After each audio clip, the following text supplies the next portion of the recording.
In even more injury news coming from the Kawasaki team, Seth Hammaker has posted on his Instagram saying he has fractured his wrist and or arm, who knows what, there's no real details about it right yet, but in his post, it says, quote, devastated is an understatement.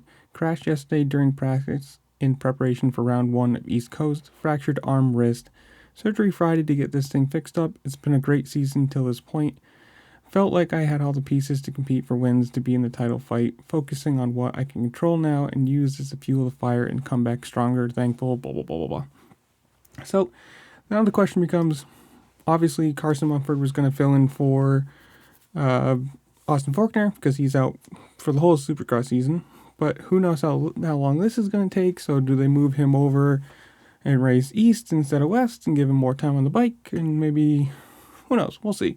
Obviously, with the first round of East coming up next week, it's kind of one of those things, sad to say for the Kawasaki guys. They're just cursed with injuries right now. That team has not been good for the last few years, but you tell me in the comments below, what do you think Mumford's going to do?